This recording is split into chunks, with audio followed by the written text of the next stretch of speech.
사실 취업 문제도 사실 되게 중요합니다. 우리나라에서 자폐인의 대학 진학률이 낮은 이유 중 하나가 대학 진학한 값이 없어요. 우리나라에는 자폐인 대학 진학하면 값이 없는 이유가 자폐인들이 대학에 진학해봤자 그 자폐 대학생이 일할 수 있는 일자리가 거의 없어요. 그래서 우리나라 자폐 대학생들이 대학에 가서 졸업해도 대학 졸업한 값에 일자리를 치르기 어려운 사회예요. 우리나라 사회가. 사실 그리고 제일 이런부터는 조금 본격적인 문제 중 하나인데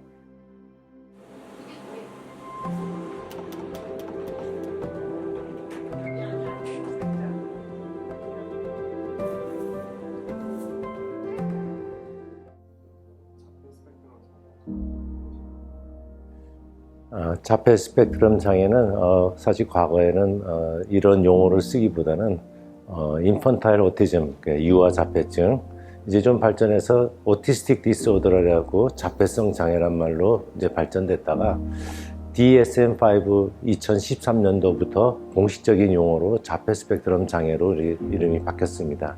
여기 가운데 스펙트럼이란 말은 바로 뭐냐면 우리가 햇빛이 한 가지 색이 아니라 프리즘이라는 것을 통하면 여러 가지 색깔이 합쳐져 있는 것을 알 수 있듯이 자폐 스펙트럼 장애라는 이름으로 모인 그런 아이들이 사실은 아동마다 특징과 또 여러 가지 증세가 다 다르기 때문에 우리가 어떤 의미에서 다양성을 좀 나타내기 위해서 자폐 스펙트럼 장애라고 얘기를 했는데요. 자폐성 장애 스펙트럼이라고 이야기했을 때는 스펙트럼은 이렇게 단어 그대로 스펙트럼이잖아요. 이렇게 범위가 상당히 넓은데 너무 이제 이렇게 하나로 다 모은 측면이 있다.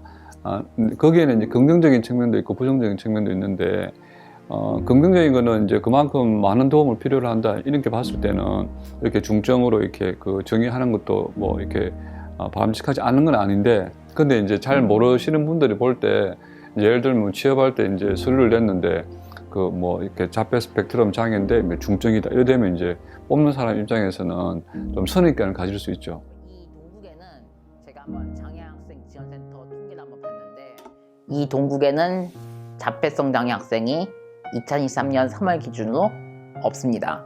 제일 아쉬운 사실 중 하나 좀 먼저 자폐인들 대학 진학률은 거의 10% 수준밖에 안 되고 자폐인들이 거기서 졸업할 확률도 뭐 고용공단 통계 같은 거 따져보면은 그보다 좀 낮아요. 그만큼 약간 몇 퍼센트는 중도 탈락한다는 얘기예요. 우리나라에서 자폐 학생들은 그런 것 때문에 뭐 공부를 지원할 수 있는 환경이 되게 필요해요. 그럼 발달장애 학생들 튜터라는 걸 붙여줄 필요는 있어요. 교수학습 지원센터든 뭐든 그런 센터가 해서 공부 방법이나 공부 전략 같은 걸 가르쳐주는 그런 공부 클리닉 같은 것도 운영해서 약간 도와줘야 할 필요도 있고요. 대학에서도 이제 자폐성 장애 대학생을 교육할 수 있는 그런 준비를 해야 된다. 참고로 미국의 로체스터 공과대학 같은 경우에는 전교생이 한 2만 명 정도 되는데, 그 중에 이제 이런 서비스, 이렇게 사회성 장애, 뭐 커뮤니케이션이 뭐 이렇게 좀 어려운 그런 친구들, 뭐 예를 들면 자폐 스펙트럼에 해당될 수 있는 그런 친구들이 한 600에서 700명 정도 돼요. 그런 대학생들을 위한 어떤 지원 센터를 만들어서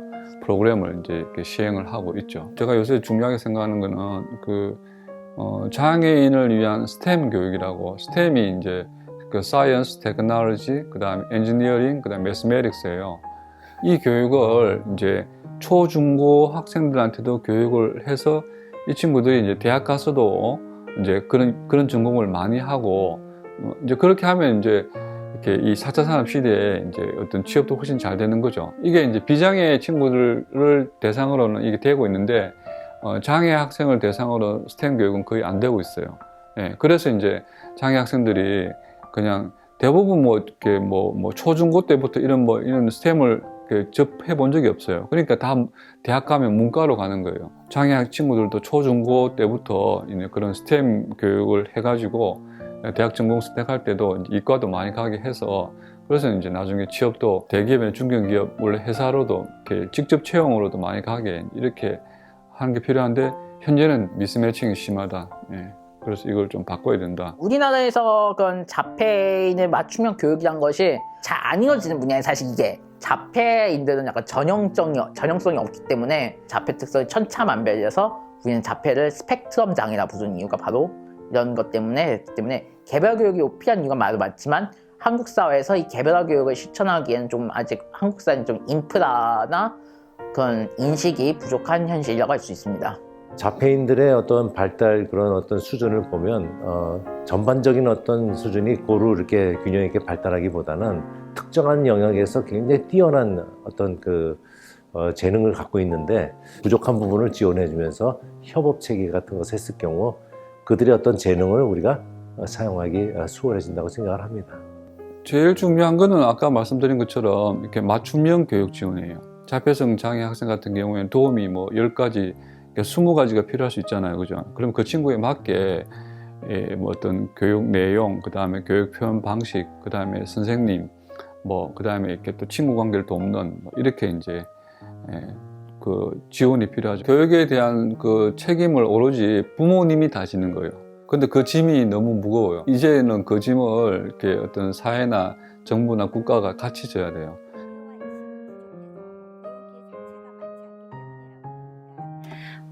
작년 고용개발원 통계에 의하면 현재 취업자들에게 취업식 뭐가 가장 어려웠냐 하는 질문의 1위가 채용 사업체가 없거나 부족하다는 것이었습니다.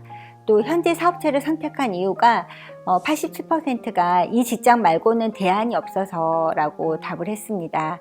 기업들은 단골 변명이 있어서 적합직무가 없다고 맨날 말해요. 그런데 정작 웃긴 거는 그런 기업들이 정작 적합직무 찾기 위해서 노력하지는 않습니다. 장애 특성에 맞춰서 적합직무 찾아도 되고 회사 특성에 맞춰서 적합직무 찾아도 됩니다. 그런데 왜 회사는 노력하지 않죠?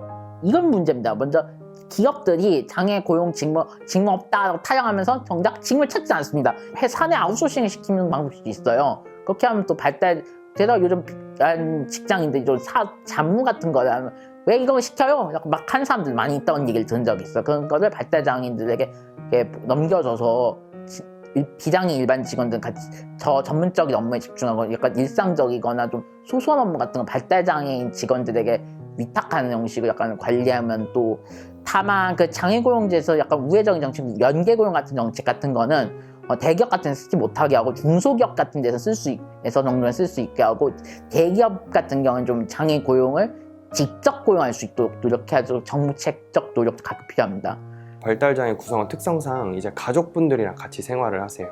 이제 비장애인과 다르게 뭐 일자리를 찾아서 다른 지역으로 이동하거나 그러지 않거든요. 그래서 내가 가족과 함께 살고 있는 지근거리에 괜찮은 사업장에서 일을 하는 경우가 대부분의 발달장애인의 삶이에요.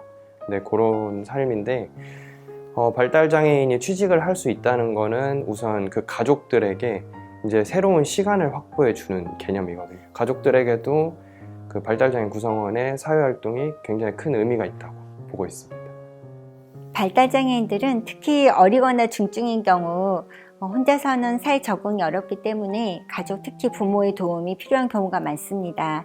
이로 인해서 발달장애 가족은 심리적, 경제적, 사회적 부담과 더불어 극심한 스트레스, 우울, 좌절을 경험하고 있습니다. 실제로 자폐인 어머니 50%가 우울증을 경험하고 있다는 통계도 있습니다. 따라서 저희 재단에서는 당사자뿐만 아니라 가족들의 역량 강화, 치유, 상호 지지 체계를 구축해서 발달장애 가족들이 이 사회의 건강하고 당당한 구성원으로서 잘 살아갈 수 있도록 도움을 드리고자 합니다. 개인적으로도 그 고용이 제일 더 좋다는 인식을 먼저 자폐인 당사자들 심어야 해요. 그 보호의 틀을 벗어던지고 자기 생존의 길을 모색하는 노력도 우리 자폐계 내부에서 당사자들이 좀 실천해야 할 과제라고 할 수 있겠죠. 장애 구성원이 비장애 구성원과 비교했을 때 좀 장점이 되는 부분은 지구력이 좋아요. 그 업무 지구력이 좋고 처음에 학습은 조금 느리지만 학습된 대로 행동하는 경우가 굉장히 많거든요. 그래서 업무적인 부분에 있어서는 좀 더 스테이블하게 가져갈 수 있는 부분이 있긴 한데 적절히 섞여서 좀 잘하는 부분에서 각자 하는 일을 맡아서 하는 게 조직에서는 중요한 것 같아요. 장애 구성원들이 그 일을 하면서 본인 스스로가 좀 단순 반복적인 일이라고 생각이 들면은 좀 따분해해서 직무를 변경을 요청하는 경우도 있어요. 나 저 일도 해보고 싶어요. 저 일도 해보고 싶어요. 요청하는 경우도 있고 거기에 맞게 저희는 좀 융통성 있게 직무를 변경하는 편이고 업무를 좀 더 효율적으로 진행하고 누군가 리더의 역할을 하는 거거든요. 그 현장에서. 그래서 그러한 부분을 저희는 긍정적으로 보고 있고 자폐인들에겐 탁월한 재능, 창의성, 집중력, 지구력이 있습니다. 과학, IT, 회계 등등 4차 산업에 종사할 능력이 충분하다고 봅니다. 실제로 마이크로소프트, 델, 포드, 구글, 어니스텐영 같은 기업들에서 그 오티즘 하이어링 프로그램을 운영하고 있고요. SAP에서도 오티즘 애독을 운영하면서 전 직원의 1%를 자폐인으로 채용하고 있습니다. 물론 자폐성 장애인의 경우 장애의 특성상 의사소통과 사회적 상호작용에 있어서 어려움이 있기는 합니다. 그렇지만 이런 이유로 평가 절하가 된 부분이 너무 많습니다. 이 사회가 보다 포용적인 사회가 되어서 기업들이 자폐인들이 가지고 있는 남다른 탁월한 재능, 열정, 창의성 등의 역량을 보고 적절한 지원과 환경 조성을 해준다면 자폐성 장애인이 훌륭한 재원이자 자원이 될 수 있을 것입니다. 워크투게더라는 사이트가 있어요. 우리나라 워크넷에 해당되는 장인파 워크넷에 해당되는 사이트가 있는데요. 제일 많은 게 그 미화직도 많지만 4시간 고용이 제일 많습니다. 이게 4시간 고용의 문제가 그만큼 월급 깎아야 한다는 뜻이에요. 비장과 똑같은 노동시간 보장해야 하는데 업무 방식을 좀 혁신해야지 그렇다고 노동시간 빡 잘라먹는 건 또 수입상 발달장애 노동자들의 수입상 안 좋습니다. 이게 좀 문제예요. 그건 일자리도 좀 고급 일자리거나 아니면 좀 정규직 보장해야 하는 강물이 있고요. 특이점은 우리나라 고용 지원을 하는데 고용 애프터 서비스는 없어요. 그건 고용 유지라든지 역량 개발, 그런 직장 내 인간 관계 이런 문제 같은 지원 받기는 어려워요. 어쨌든 대기업이 먼저 뛰어들어서 대기업이 어느 정도 그래도 뒷받침할 수 있는 힘이 있다고 생각하거든요. 그래서 먼저 이끌어줘야지 이게 충분히 안정적으로 굴러갈 수 있구나라는 걸 몸소 좀 보여줘야 된다 생각하거든요. 그래서 어느 정도 사회적 책임을 이제 대기업이 먼저 이제 좀 이행을 하고 해당 부분이 충분히 가능성이 있겠다라고 믿음을 이제 사회에 주는 순간 이제 다른 중견기업이나 중소기업들도 장애인 고용과 관련된 사업이 충분히 가능하겠구나라고 믿음이 생길 거라고 보거든요. 이렇게 말하기도 해요. 네. 그리고 이제 참고로 발달장애라는 그 장애인복지법상 장애 분류가 있는데 그 안에 지적장애하고 자폐성 장애가 같이 있어요. 대략 한 33,000명 정도. 네, 정확하게는 33,650명 이 정도 되고 앞으로는 이제 계속 지금 이렇게 증가할 거예요. 그리고 지금 계속 증가 추세에 있고, 네, 그런 상황입니다. 이제 그 이유는 여러 가지가 있겠지만 아직까지 진단을 유보했다거나 아니면 진단을 받았지만 이런 거에 대해서 이렇게 용인하지 못한 어떤 상태에 있다거나 제 생각에 원래 발생률보다는 이런 통계가 적게 잡혀 있는 게 아닌가 이런 생각이 듭니다. 과거에 비해서 이제는 자폐 스펙트럼 장애인들의 어떤 그 성공 가능성과 그리고 재활 가능성이 굉장히 높아졌다고 생각하고요. 효과적인 교육 방법을 통해서 그들이 발달 장애를 극복할 수 있게 하는 것을 국가가 도와야 되지 않을까 이런 생각이 듭니다. 똑같은 액수를 주는 것이 균등이고 정의가 아니라 예를 들어서 그 일반 학생들이 역량을 갖고 있는 학생들이 1,000만 원이라는 지원을 받았을 때 일으킬 수 있는 그 어떤 경제적인 효과와 자폐 스펙트럼 장애 아동들이 2억을 지원했을 때 거둘 수 있는 경제적 효과가 비슷하다면 그게 정의가 아닌가, 이게 균등이 아닌가 이렇게 생각하는 겁니다. 그리고 더 제일 중요한 거는 장애라고 하는 거 있잖아요. 근데 자기가 원해서 장애가 된 사람 한 사람도 없어요. 예.